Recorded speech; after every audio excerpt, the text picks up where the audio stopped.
Hello and welcome to our last event for 2020 for the Oxford University Linguistics Society. It's a tremendous honour to be here with Professor Noam Chomsky, who is currently Laureate Professor at the University of Arizona and Institute Professor Emeritus at MIT.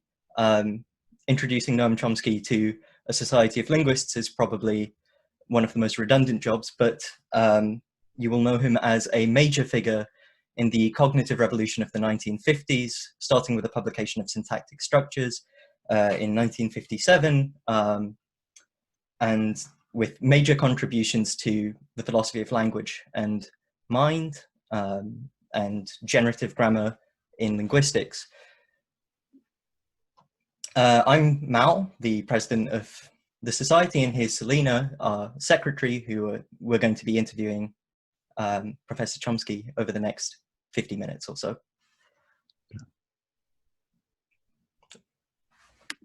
Okay, fantastic. So we're going to start with our first question, and all of these have come from participants of our society. So what was the motivation for you to establish the transformational grammar when you were a graduate student? And did you imagine it would make such a big difference to linguistics and even the world? Very pleased to be with you. Well, transformational grammar was a particular form of generative grammar.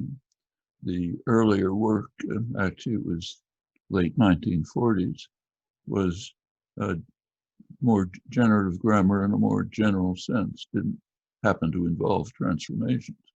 You have to look back and ask what structural linguistics was at the time.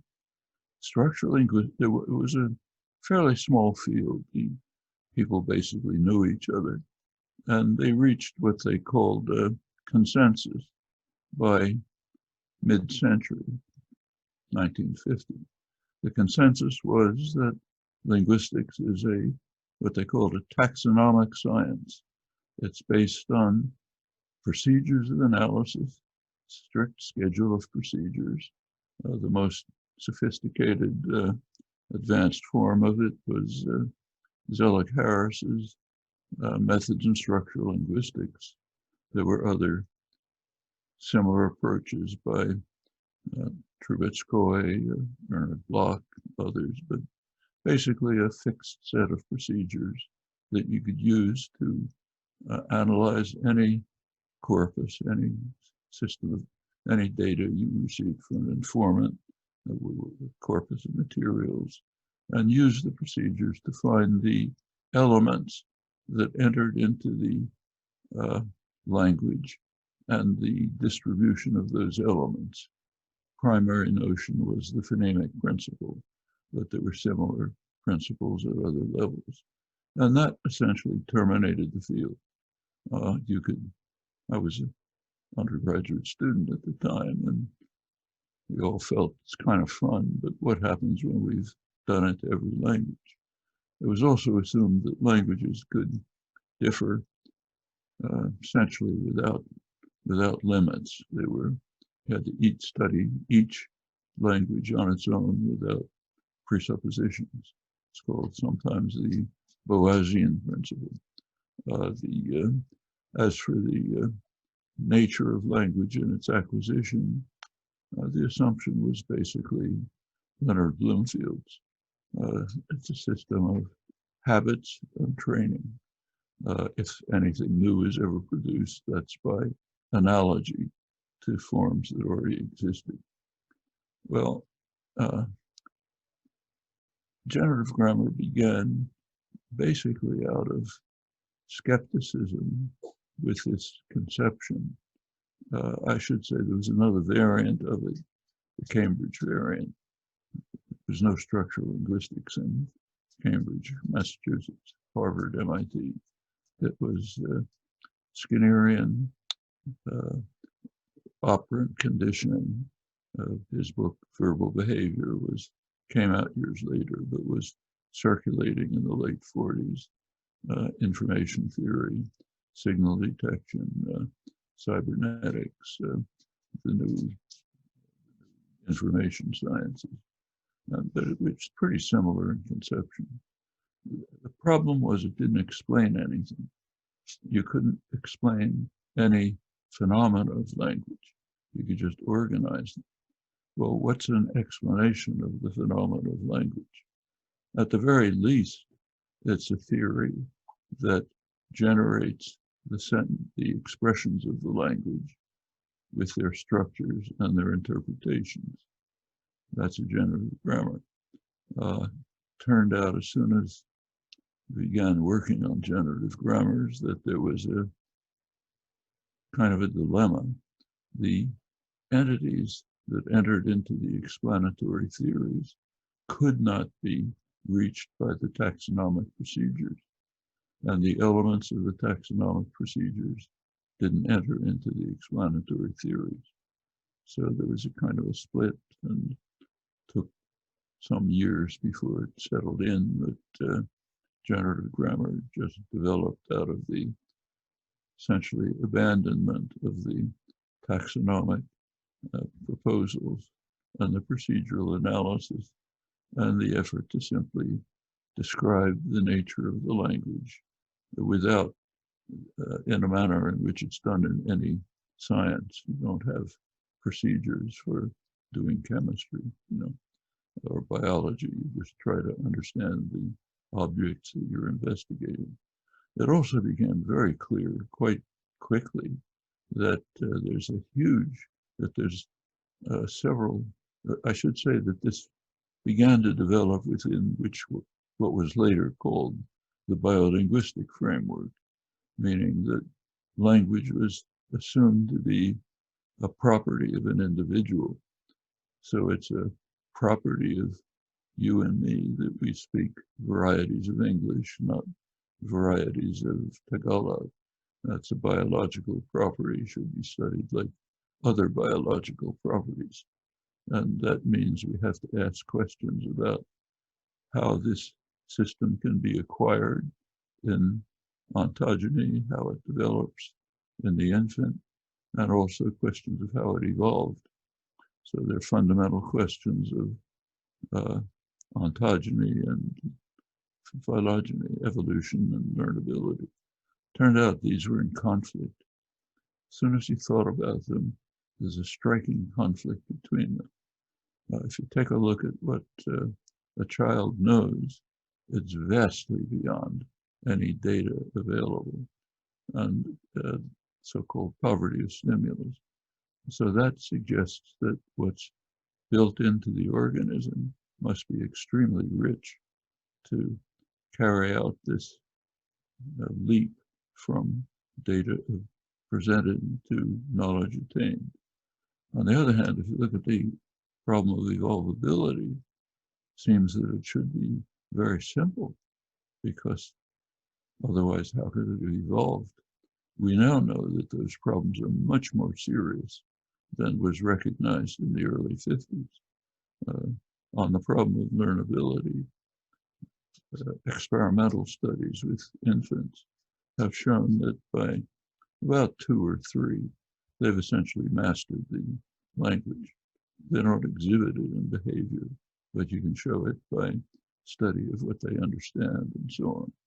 So that means it's learned very quickly. Meanwhile, there have been careful statistical studies of the data available to children, and it's much thinner than what was thought. So you have a huge problem of poverty of stimulus, which does suggest that the internal system be extremely rich. On the other hand, the problem of evolvability has moved in the other direction. There's now strong evidence that language evolved very quickly in evolutionary time. It's known now by genomic analysis that humans began to separate roughly 150,000 years ago.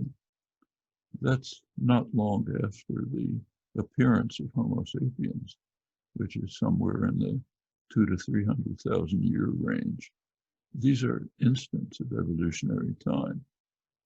Before Homo sapiens, there's no archaeological evidence for any meaningful symbolic behavior. afterwards there's an explosion. So it looks as though language and symbolic behavior generally evolved pretty much along with Homo sapiens, which means that it was very quick in evolutionary time.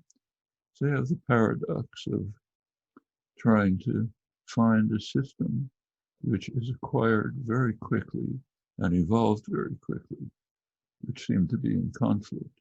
And the background is hovering the problem of the apparent great variety of languages.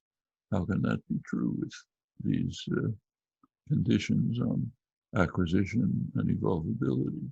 Well, that set of problems has been in the back, and of course the basic problem of trying to construct explanatory theories for individual languages, generative grammars, in other words, which are explanatory theories.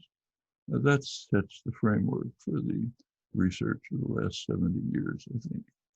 And in the last roughly 20, 25 years, it's kind of fallen together. There are now approaches which offer some significant promise of dealing with all of these problems, of a system simple enough so that it could have evolved very quickly, but yet capable of overcoming the learnability problem, so, able to show that with very simple operations, you can account for a surprising range of linguistic phenomena. The variability issue has been given a reasonable form by distinguishing between the language proper, that is the internal system that's essentially constructing linguistic articulation of thoughts, and the external system, which relates it to one or another sensory motor system, usually sound, but we now know it can be sign or even touch. The internal system essentially doesn't care what externalization there is. It's kind of like your laptop has a program inside it, but it doesn't care what printer it uses. It's the same program, whatever the printer is. And that seems to be kind of the way language works. There's an internal system, which is basically a system for constructing thought. It's handed over to a printer to externalize it. Now, it turns out there's pretty strong and growing evidence that the variation in language is in the externalization, that the internal system is close to uniform, maybe totally uniform. It may be that there's only one internal language or something like it. And the variation seems to be in the amalgam of the internal language and the sensory motor system. Now, you can expect that to be pretty complex. These are two totally different systems, which have nothing to do with one another. The sensory motor systems were in place hundreds of thousands, if not millions of years before language emerged. And it's a system which has absolutely nothing to do with language. So the relation between the internal thought-producing system and the external system of articulation or gestures or whatever it is a pretty complex relation. And it's a relation that can be established in many different ways. That yields the apparent variety of languages, which is actually very much on the periphery of language. It evolves, it relates to systems that are not linguistic systems. And it also seems that that's where the where the apparent complexity of language, the easy mutability from generation to generation, it seems plausible to believe that all of that is centered there. So if you put all this together, the picture that seems to be emerging is that the variety, complexity, mutability of language is in the externalization system. The internal system, which may be close to uniform, things can't say that, but it seems to be moving in that direction, may involve very simple operations which evolve very suddenly, but are capable of yielding the phenomena that enter into the linguistic construction of thought. That's, I think, a general picture that seems to me to be emerging. Right, thank you. We received a lot of questions about sort of these various approaches to syntax. For example, Oxford teaches a lot in lexical functional syntax. What kind of evidence do you think bears on choosing between these theories, transformational, non-transformational, so on, and sort of what advice would you give to students who are trying to make sense of all of these various conflicting theories for themselves? Well, if you'd asked me that question 30 years ago, I would have said that these systems are probably pretty much notational variants, just different ways of approaching the description of language. I wouldn't say that now. The other systems do not attempt to meet the conditions of the biolinguistic program. So it's a different field. If you want to meet the conditions of learnability, you're going to have a system rich enough to account for the fact that 2 to 3 year old children have basically acquired the language. If you want to meet the condition of evolvability, it has to be a very simple system. The only approach that I know that deals with these, even deals with the questions, is what's now called the minimalist program. It's not transformational grammar. Transformations are too complex. Over the years, if you look at the research programs over the years, they have been an effort to reduce the complexity and variety of the mechanisms involved in generative grammar. Now, the mechanisms involved in lexical functional grammar, HPSG, other systems are very rich. So they are not candidates for this biolinguistic program. We must have a very simple operation to meet the joint conditions that I discussed. And the only approach I know that begins to deal with this is none of the approaches you mentioned. It's the merge-based systems that have developed in the last 20 or 25 years. So to me, at least now, it looks like they've just diverged into two different fields. One field is concerned with description of the phenomena. The other field is concerned, of course, with description of phenomena, but also the problem of very rapid acquisition and very rapid evolvability. And these impose constraints that, as far as I can see, are only considered, not even addressed, but even considered only within the merge-based systems that have developed in the last roughly 25 years. So I think it's really a question of what topic you're interested in. That's wonderful, thank you. It's very interesting to hear about how all of these systems work together, or maybe don't work together. We have a question now on the notion of the architecture of linguistic theory, which obviously you've already started to discuss. And what kind of bearing does experimental work have on syntax? And how do you see the various fields in linguistics and outside of linguistics fitting together? So how linguistics fits into the external disciplines like neuroscience, cognitive science, and so on. Absolutely, yes. Well, I think if you look at language the way I've just described, it's coded in the brain somehow. So we want to know how it's coded in the brain. And it's a very difficult problem.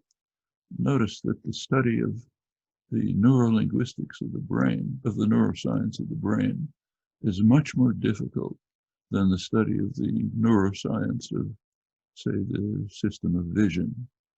The reason is that the language capacity is isolated. There's no other organisms that have anything similar.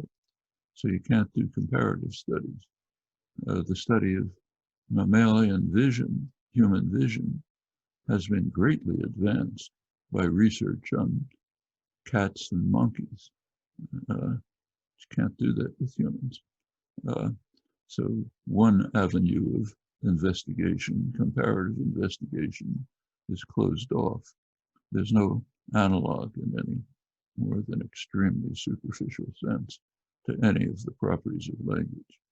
I think that's been pretty well established by now, in part by the total failure of the extensive efforts to try to induce some minimal form of language behavior from our nearest relatives, primates. It's been a flat failure. You can get nothing from it, no matter how much you try. The other problem is ethical.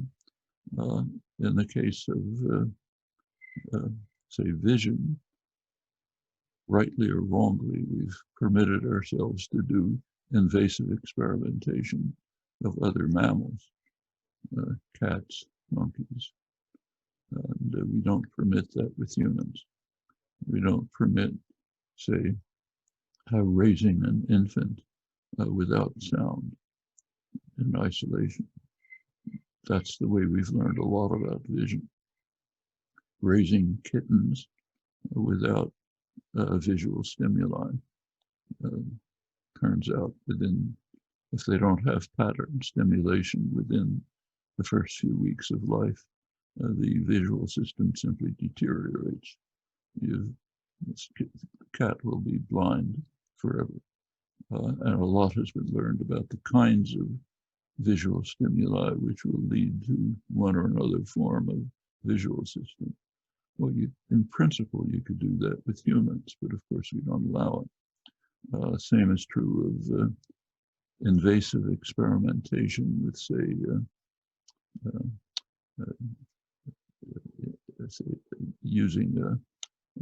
sticking an electrode into the areas of the language areas to see what individual neurons do. We don't permit that. It's done with the visual system of cats, and it's the way we learn a lot about how the neurology works. So in the case of language, you have to do much more indirect experiments, which makes it much harder. But nevertheless, there is research. Some of it has been quite interesting.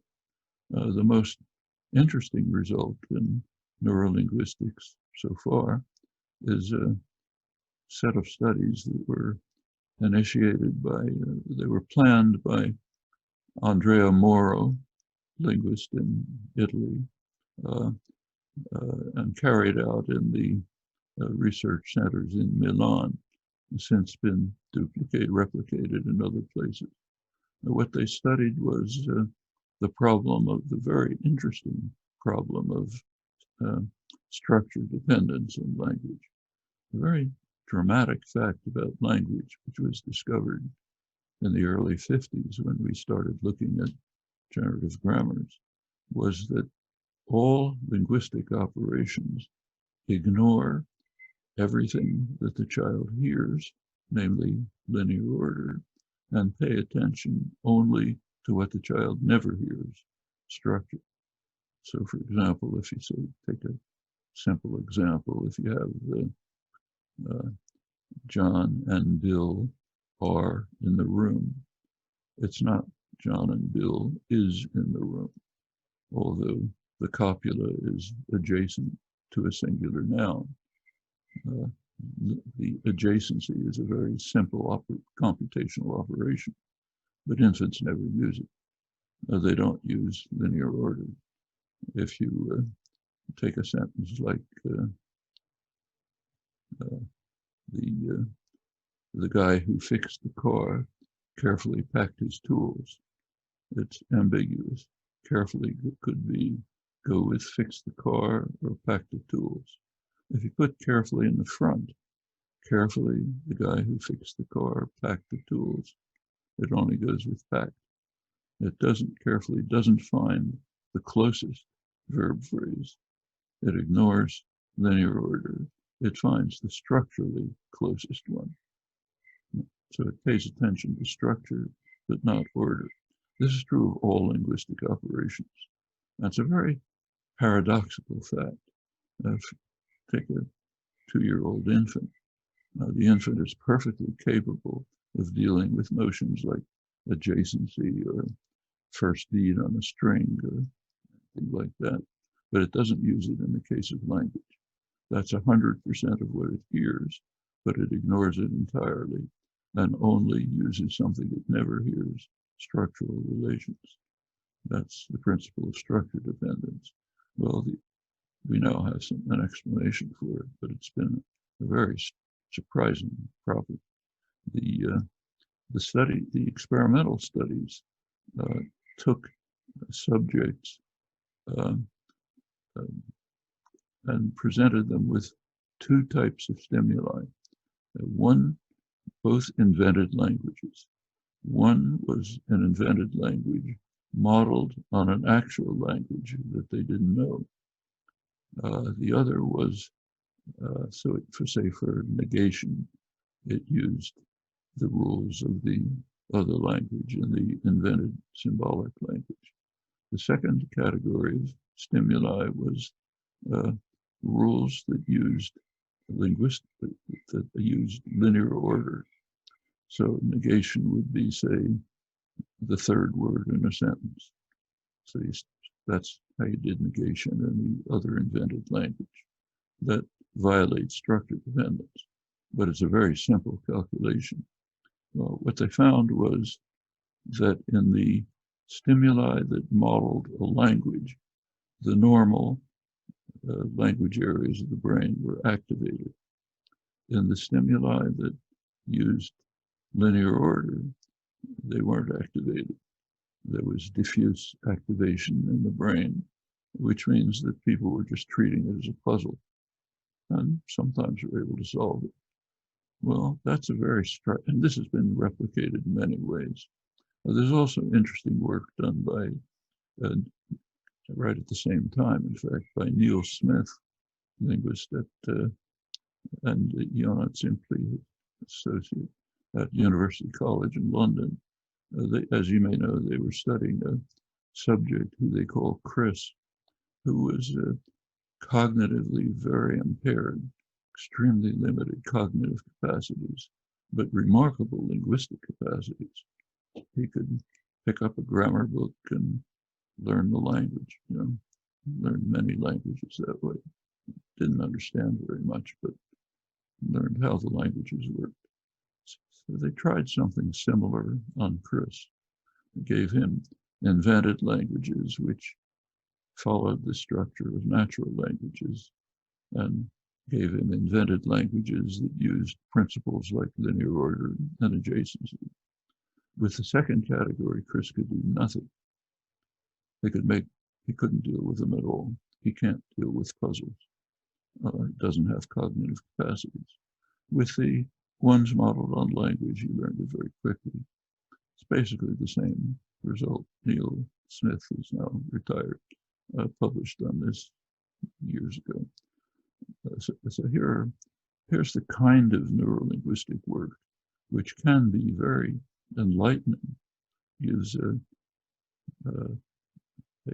brain-based basis for this astonishing property of language, which we now want to explain in linguistic terms. And in fact, it does follow from the taking the simplest combinatorial operation, that's called merge in recent literature, taking that and saying that's the only operation. If you take that, it provides no linear order. So if the child's linguistic faculty is based on this operation, it can't even consider linear order or adjacency when it deals with language, just not an option. So it automatically uses only structure, hence ignores what it hears, but uses what its mind constructs. That's one kind, that's maybe the most, and in fact, here we have in this particular case, we have a genuine explanation, an explanation for an important property of language, which is a strange property and which has many consequences, but which is learnable because there's no learning involved. None. You just, the operation is part of the innate capacity. And there's no evolvability problem, because if language exists at all, it's going to have this operation, since it's the simplest combinatorial operation, which, if you look at the nature of computational systems, you can easily show that it's an element of every computational system. So if there's anyone at all, it has to have this operation. And that's the kind of holy grail in the field. If you can account for complex properties with interesting consequences without any learning and with certain evolvability and quick evolvability. There were even some suggestions about what the neural basis of it might be. Work by Angela Friederici, a neuroscientist and neurolinguist in Germany. So that's the kind of goal that I think linguistics ought to be aiming for. It does integrate cognitive sciences, in the Chris case, neuroscience, the Neuro experiments, and linguistic inquiry, which shows that an operation which accounts for the phenomena without learnability, so no problem there, and that must have evolved because it's the most elementary element in any computational system. So if a computational system exists, I have this. And there are other cases like it. But I think in the field that's developed in the last 25 or 30 years, that's the goal that is in front of you, to try to see how far these efforts can succeed in accounting for and explaining, or presenting genuine explanations for important phenomena of language. I should say that one consequence of the work on structure dependence, which is now 20 years old, is that it strongly suggests that the externalization system is not really part of language. Because what this suggests is that the internal system doesn't use the properties of externalization. Externalization, of course, uses things like linear order, but that's not really a property of language. That's a property of the articulatory system. The articulatory system can't produce structures, can only produce things in order. So the externalization system is going to have to take an internal system, which has no linear order, and turn it into a sensory motor system, which requires linear order. Now, if you look at sign, turns out that, of course, it does use linear order, but it uses other properties that are available in visual space. So sign makes use of facial expressions, shifting your eyebrows, establishing points in space that you can use for an aphora, other devices available in visual space. What all of this strongly suggests is what I mentioned at the beginning, that the internal system is just a thought-creating system, as incidentally was traditionally believed, and that there is a way of mapping it into one or another sensory motor system, but the internal system doesn't care which one it is. And the external system will, we hope, be the locus for the apparent variety, complexity, mutability of language. It seems to be, as I said, the kind of picture that's emerging. And the other approaches to syntax that you mentioned are not really concerned with these questions. Thank you. You just mentioned the internal system as a kind of thought-creating system, and we had a question about reference and thought. You've been very critical of referential approaches to semantics in natural language. And I was wondering if you thought there's a place for reference in some other part of the cognitive system. There's a place for the act of referring. We do refer. So I can refer to the picture I see on your wall behind you. But if you look at the words of language, it turns out that they don't refer. We use them to refer, but the words don't refer. This was known in classical Greece. So Aristotle, for example, discusses the concept of a house. He says, what's a house?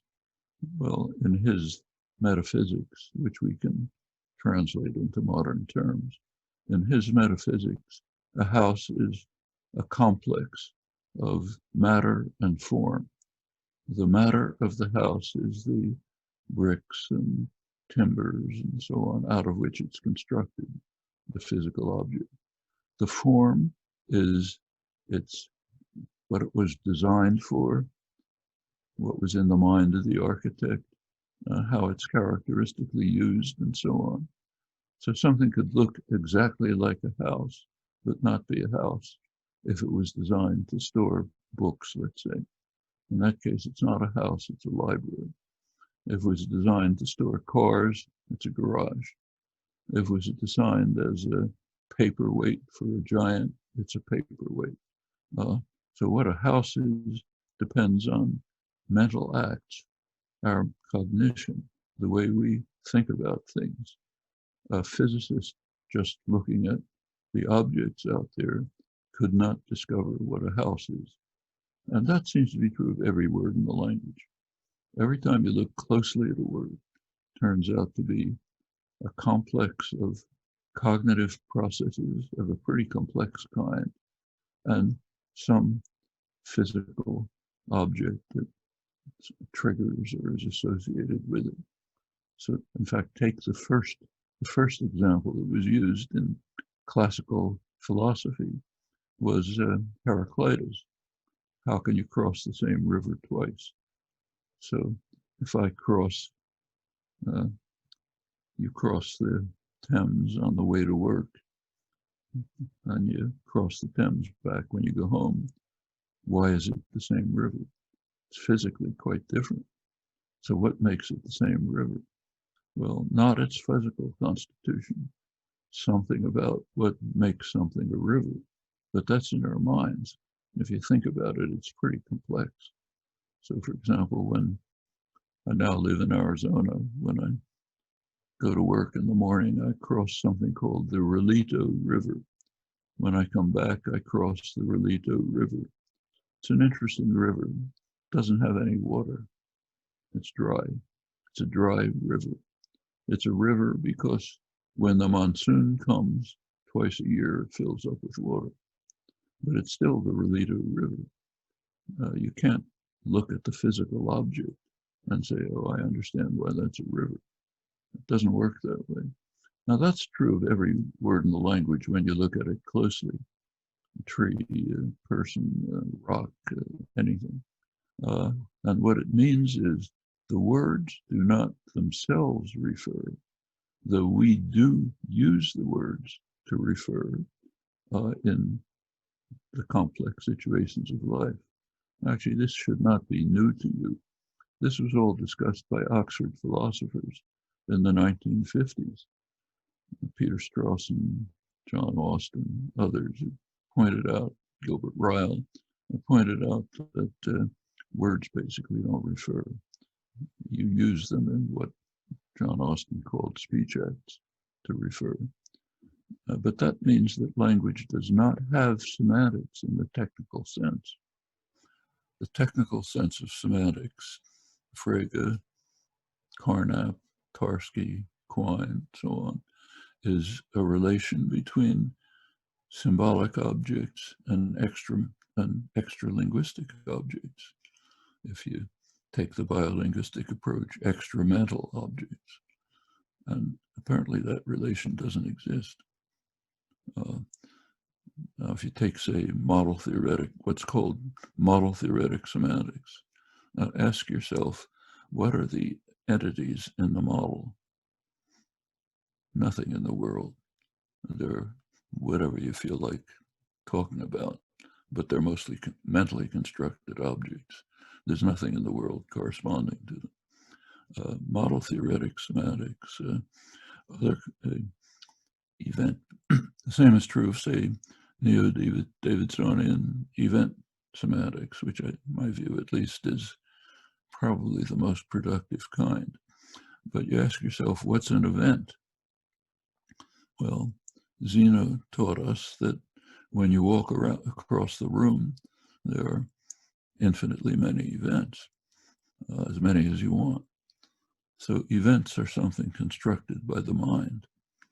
If you say, eat a sandwich, you can say there's an event eating a sandwich. But meanwhile, there's infinitely many other events going on. You lifted your finger, you put something in your mouth, and so on. What we decide to call the events are mental constructs. And this is true for the whole field of formal semantics. So I think if we look at the formal semantics is basically a form of syntax. It's symbolic operations internal to the mind. That's syntax. It's kind of like phonology in a way. Phonology is not articulatory phonetics. Articulatory phonetics is instructions to the articulators. It's outside of language. It's how you move your tongue, let's say. Tongue is not part of language. It was there long before language was. That's articulatory phonetics. Phonology is a form of syntax. It's symbolic operations which are mapping internal systems into a form in which they're available as instructions for articulators. And you could look at formal semantics the same way. It's internal syntactic operations purportedly putting the formal systems in a form in which other cognitive systems can access them. Systems of inference, of reflection, of planning, so on. They access these syntactic objects, which are basically linguistic articulation, not expression of thoughts. Other cognitive systems access them. But that seems to be the way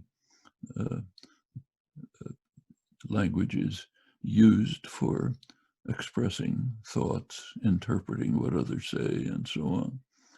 And this itself is a pretty miraculous phenomenon. We take it for granted, but it wasn't taken for granted in the history of the subject. So if you go back to the 17th century, the rise of modern science, remember, modern science began with willingness to be puzzled about what seemed obvious. So if I hold a cup of boiling water and I drop it, the cup falls to the ground and the steam rises to the sky. There was an answer for that in the 16th century. They're going to their natural place. Galileo and his contemporaries were not satisfied with that. They said, that's what they called occult ideas. I want an explanation. When you started looking for an explanation, you get the origins of modern science. Turned out all our intuitions were wrong and everything. It's pretty much the same in the 1950s. It was assumed that there were explanations for everything, like analogy, habit, and so on. As soon as you looked, they didn't explain anything. And then you get these dilemmas we're talking about. Well, Galileo and his contemporaries didn't overlook the problem of language. Galileo himself regarded the alphabet as the most stupendous of all human inventions because it could carry out something totally miraculous. It could construct infinitely many thoughts and convey to others the thoughts that were in your mind, even though others have no access to your mind.